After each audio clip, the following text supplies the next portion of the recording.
जय हिंद। तो पिछले दिन हम लोग जो है त्रिकोणमिति का निष्पत्तियाँ पढ़े थे और पाइथागोरस पे जो फॉर्मूले बन रहे थे वो हम लोगों ने पढ़ा था। और उसके बाद फिर सूत्र हम लोग पढ़े थे sine theta, cos theta, tan, cosec, sec और कॉट का।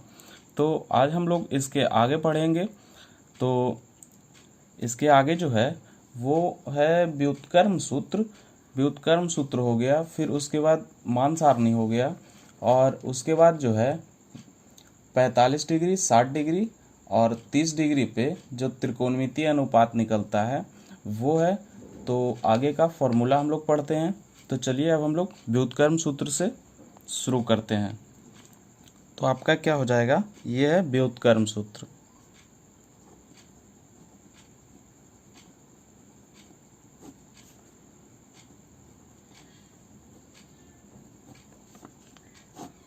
व्युत्क्रम सूत्र, व्युत्क्रम सूत्र में पहला है sine theta into cosec theta, theta बराबर 1। तो जब इसका व्युत्क्रम करेंगे तो अगर साइन थीटा बराबर अगर लिखते हैं तो बराबर क्या हो जाएगा, ये इधर भागा में चल जाएगा तो ये कॉसेक थीटा हो गया, 1 बाई कॉसेक थीटा, साइन का उल्टा। ठीक है, उसी तरह से अगर कॉसेक थीटा बराबर करें तो क्या हो जाएगा, 1 साइन थीटा। तो ये आपका व्युत्क्रम सूत्र है, यानी इसका उल्टा। तो साइन का उल्टा क्या होता है, 1/कॉसेक, और कॉसेक का उल्टा 1/साइन। उसी तरह से आपका दूसरा है cos theta into sec theta, cos theta into sec theta बराबर 1। ठीक है, तो अब हम लोग अगर कॉस थीटा बराबर निकालेंगे तो क्या हो जाएगा, 1/सेक थीटा। ठीक है, उसी तरह से अगर सेक थीटा बराबर निकालेंगे तो क्या हो जाएगा, 1/कॉस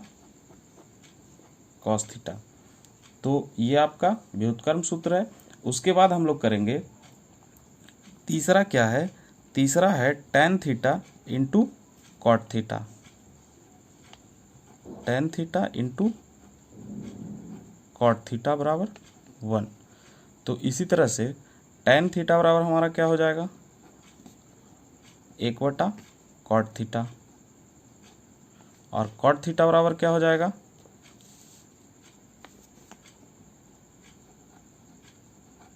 कॉट थीटा बराबर 1/टैन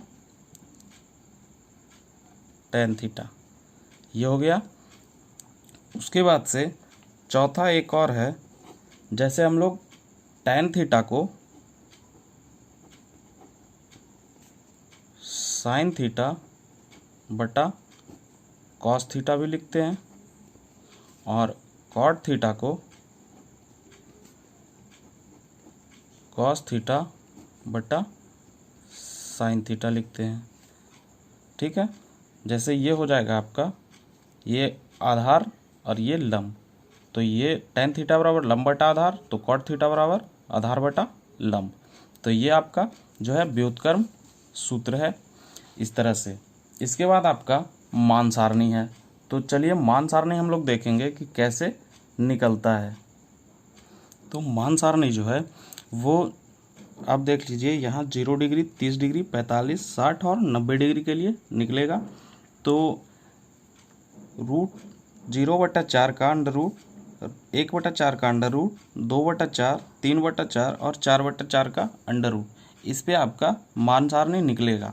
तो अगर हम लोग 0 डिग्री के लिए निकालेंगे तो ये अगर कोई भी जो है 0 में भाग देगा तो वो 0 हो जाएगा। ठीक है, तो 0 का ये 0 हो जाएगा।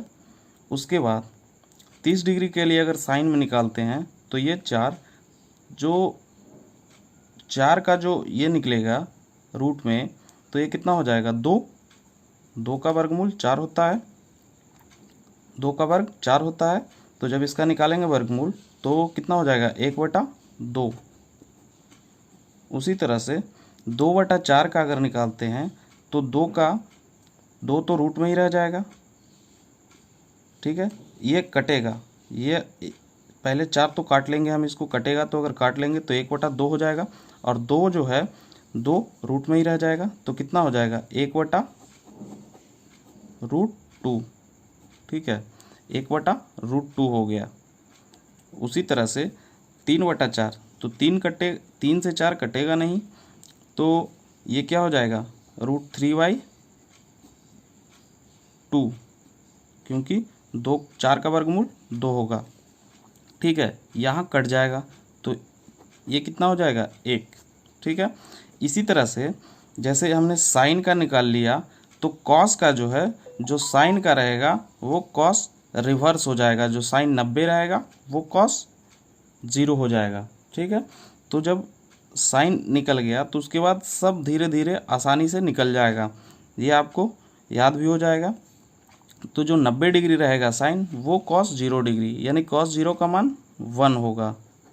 ठीक है, उसके बाद जो 30 डिग्री है वो 60 डिग्री, यानी साइन 60 डिग्री का वैल्यू कॉस 30 डिग्री के वैल्यू के बराबर होगा, तो यानी √3/2, √3/2 हो जाएगा। ठीक है, उसी तरह से 45 डिग्री का अगर वैल्यू निकालें कॉस 45, तो कॉस 45 और साइन 45 दोनों बराबर होंगे। ठीक है, अब कॉस 60 डिग्री का वैल्यू है तो साइन 30 डिग्री के वैल्यू के बराबर होगा, तो ये हो जाएगा 1/2, और कॉस 90 डिग्री साइन 0 डिग्री के बराबर होगा। ठीक है, तो ये हो गया आपका साइन और कॉस का वैल्यू। जब साइन और कॉस का वैल्यू निकल गया तो टैन का भी वैल्यू निकल जाएगा। टैन जो है, टैन बराबर क्या होता है, टैन का जो वैल्यू होता है वो साइन थीटा बटा कॉस थीटा होता है। ठीक है, साइन थीटा बटा कॉस थीटा, तो यहाँ भी कर देंगे साइन थीटा बटा कॉस थीटा। तो साइन का वैल्यू कितना है 0, साइन 0 का वैल्यू 0 और कॉस 0 का वैल्यू 1 है, तो 0/1, तो 0/1 कितना होगा 0 हो जाएगा। ठीक है, उसी तरह से 30 डिग्री का वैल्यू, तो 30 डिग्री का वैल्यू इसको हम लोग करेंगे, तो 30 डिग्री को जो है 1/2 को बटा √3/2, तो ये ऊपर जाएगा तो 2 से 2 कैंसिल हो जाएगा, तो ये कितना बचेगा 1/√3, तो ये हो जाएगा 1/√3। अब जो है 45 डिग्री का वैल्यू निकालेंगे, तो 45 डिग्री का जब वैल्यू निकालेंगे तो ये 1/√2 बटा 1/√2 होगा, तो ये √2 ऊपर चला जाएगा, तो जब ऊपर जाएगा तो ये √2 से √2 कैंसिल हो जाएगा, यानी 1 बचेगा। ठीक है, उसी तरह से अगर हम लोग 60 डिग्री टैन का वैल्यू निकालें, तो 60 डिग्री टैन का भी वैल्यू निकालेंगे तो इस तरह से आएगा √3/2 ये हो जाएगा, और बटा में 1/2, तो ये जब ये सॉल्यूशन आप कीजिएगा तो √3/2 गुने 2/1 हो जाएगा, तो ये 2 से 2 कैंसिल हो जाएगा, तो बचेगा कितना √3, यानी ये √3 हो जाएगा। ठीक है, उसी तरह से 90 डिग्री का अगर वैल्यू निकालेंगे तो कितना हो जाएगा 1/0। ठीक है, तो ये कितना हो जाएगा इन्फिनिटिव, अपरिभाषित इसी को कहते हैं। उसके बाद अब आ जाइए कॉसेक में, कॉसेक में आ जाइएगा, तो कॉसेक में आइएगा तो ये साइन का उल्टा कॉसेक है। ठीक है, तो ये 0/0 होगा, तो ये भी अपरिभाषित हो जाएगा। उसके बाद 30 डिग्री का वैल्यू, तो 30 डिग्री 2 का 1/2 का उल्टा क्या हो जाएगा 2 हो जाएगा, तो ये 2 हो गया। उसके बाद 45 डिग्री पर अगर हम लोग चलें तो ये कितना हो जाएगा 1/√2 है, तो 1/√2 का उल्टा क्या हो जाएगा √2। उसी तरह से 60 डिग्री का √3/2 है, तो इसका उल्टा 2/√3 होगा। ठीक है, अब आ जाइए 90 डिग्री में, तो 90 डिग्री का वैल्यू कितना होगा 1 होगा। अब सेक थीटा में आते हैं, तो जो कॉस का उल्टा है वो सेक में आएगा, तो कॉस थीटा, कॉस 0 का वैल्यू 1 है, तो 1 का उल्टा 1 हो जाएगा, और 30 डिग्री का वैल्यू √3/2 है, तो ये हो जाएगा 2/√3, 2/√3। ठीक है, उसी तरह से आपका 45 डिग्री का वैल्यू जो है वो है 1/√2, तो ये भी √2 हो जाएगा। ठीक है, उसके बाद 60 डिग्री पे आते हैं तो ये 2 हो जाएगा, 1/2 का उल्टा। और ये 90 डिग्री का वैल्यू अपरिभाषित यानी 0। अब कॉट में आते हैं तो tan का उल्टा, तो tan का उल्टा ये अपरिभाषित हो जाएगा। ठीक है, उसके बाद 2 का ये tan 1/√3 का उल्टा √3 हो जाएगा, और 1 का उल्टा 1, और ये √3 का उल्टा 1/√3, और ये इन्फिनिटिव ये 0 हो जाएगा। तो इस तरह से ये आपका मान सारणी हो गया। मान सारणी आप अच्छी तरह से सीख भी गए होंगे, आप खुद से निकाल सकते हैं या इसको आप याद रख सकते हैं, क्योंकि ये बहुत इम्पॉर्टेंट है। तो इसका जो है एक और जैसे जैसे थीटा का मान जो है 0 से 90 की ओर जाता है, ठीक है, जैसे यहाँ 0 था और ये बढ़ते बढ़ते यहाँ 90 की ओर जाता है, तो उसमें आप देखिएगा कि जो साइन थीटा है ये वाला साइन, टैन और सेक, साइन टैन और सेक, ठीक है, इसका मान जो है बढ़ता है। ठीक है, बढ़ता है। और कॉस, ये वाला कॉस, कॉसेक और कॉट, ये तीनों का मान घटता है।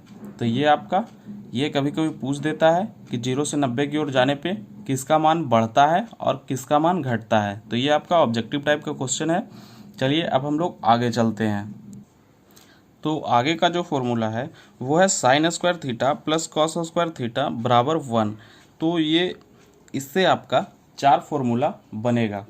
जैसे अब देख लीजिए, अगर हम लोग इसको साइन स्क्वायर थीटा लिखते हैं बराबर, ये कॉस इधर जाएगा तो कितना हो जाएगा 1 माइनस कॉस स्क्वायर थीटा। ठीक है, तो ये आपका एक और फॉर्मूला बन गया। उस तरह से अगर साइन थीटा बराबर लिखते हैं, ठीक है, साइन स्क्वायर थीटा, ये साइन थीटा स्क्वायर अगर हटाएंगे तो ये इधर जा कर के रूट आ जाएगा, तो 1 माइनस कॉस स्क्वायर थीटे का अंडर रूट हो जाएगा। तो ये एक फॉर्मूले से ये 4 फॉर्मूला तैयार होगा। ठीक है, उसी तरह से अगर हम लोग साइन को इस साइड ले जाएं तो कॉस स्क्वायर थीटा बराबर क्या हो जाएगा 1 माइनस साइन स्क्वायर थीटा। तो कॉस थीटा बराबर आपका क्या हो जाएगा under root 1 minus sine square theta. ठीक है, अगर इसको आप प्रूफ करें तो साइन स्क्वायर बराबर क्या होता है लंब स्क्वायर बटा कर्ण स्क्वायर। तो लंब को हम लोग शॉर्ट में पी लिखते हैं परपेंडिकुलर, लंब जो है परपेंडिकुलर होता है, इसका स्पेलिंग अंग्रेजी में ये आपका परपेंडिकुलर होगा। ठीक है, लंब आपका परपेंडिकुलर होगा और आधार जो है बेस होता है, और टैन कर्ण हाइपोटेनस, हाइपोटेनस। तो इसको हम लोग P भी लिखते हैं, इसको B और इसको H। ठीक है, तो अगर इसको प्रूफ कीजिएगा तो क्या हो जाएगा, ये आपका sign square theta plus cos square theta यानी लंब बटा कर्ण, तो P स्क्वायर बटा H स्क्वायर प्लस, ठीक है, कॉस थीटा तो कॉस आधार बटा कर्ण, तो B स्क्वायर बटा H स्क्वायर ये है। इसको अगर H स्क्वायर को एलसीएम लेंगे तो क्या हो जाएगा P square plus B square. ठीक है, तो आधार स्क्वायर प्लस लंब स्क्वायर, लंब स्क्वायर प्लस आधार स्क्वायर बराबर क्या होता है कर्ण स्क्वायर यानी H स्क्वायर बटा H स्क्वायर। तो इससे ये कैंसिल बराबर 1 आ गया, तो 1 जो है इसके बराबर आ गया। तो ये आपका फॉर्मूला है sine square theta plus cos square theta बराबर 1। उसी तरह से आपका दूसरा फॉर्मूला है sec square theta minus tan square theta. Sec square theta minus tan square theta बराबर 1। ठीक है, तो इससे भी आपका 4 तैयार होंगे। तो सेक स्क्वायर थीटा बराबर क्या होगा, 1 प्लस टेन स्क्वायर थीटा। तो सेक थीटा बराबर क्या हो जाएगा, under root 1 plus tan square theta. ठीक है, उसी प्रकार से आपका जो है टेन को अब इस साइड लाइए तो क्या हो जाएगा, सेक स्क्वायर थीटा माइनस 1 बराबर टेन स्क्वायर थीटा, क्योंकि ये प्लस में है, इधर जाएगा तो ये माइनस में आएगा। ठीक है, उसी प्रकार से ये टेन स्क्वायर जो है, स्क्वायर हटेगा तो इधर रूट आ जाएगा, तो ये कितना हो जाएगा, सेक स्क्वायर थीटा माइनस 1 बराबर टेन थीटा। ठीक है, तो इस प्रकार से ये आपका तीसरा फॉर्मूला हो गया। उसके बाद एक और है cosec square theta minus cot square theta बराबर 1। ये आपका हो गया। तो इससे भी आपका 4 तैयार होगा। कॉसेक स्क्वायर थीटा बराबर 1 माइनस 1 प्लस, ये माइनस इधर जाएगा माइनस कॉट, तो ये प्लस कॉट स्क्वायर थीटा होगा। तो कॉसेक थीटा बराबर क्या हो जाएगा, under root 1 plus cot square theta. ठीक है, और ये देखिए ये 1 इधर आएगा तो ये कॉट इधर जाएगा। ठीक है, कॉट को इधर लाएंगे तो 1 इधर माइनस में आएगा, तो कॉट कितना हो गया, कॉट स्क्वायर थीटा बराबर कॉसेक स्क्वायर थीटा माइनस 1। ठीक है, और कॉट थीटा बराबर, तो ये रूट में इधर जाएगा तो कॉसेक स्क्वायर थीटा माइनस 1। ठीक है, तो ये आपका फॉर्मूला है। इतने फॉर्मूले पे आपका जो चैप्टर है वो सॉल्व हो जाएगा। तो हम लोग जो अगले दिन से जो करेंगे वो हम लोग चैप्टर स्टार्ट करेंगे, और बीच में जो भी फॉर्मूले और होंगे वो आपको उसी टाइम दे दिया जाएगा, साथ में ही फॉर्मूला बता दिया जाएगा। तो आज के लिए इतना ही। Thanks for watching this video. जय हिंद।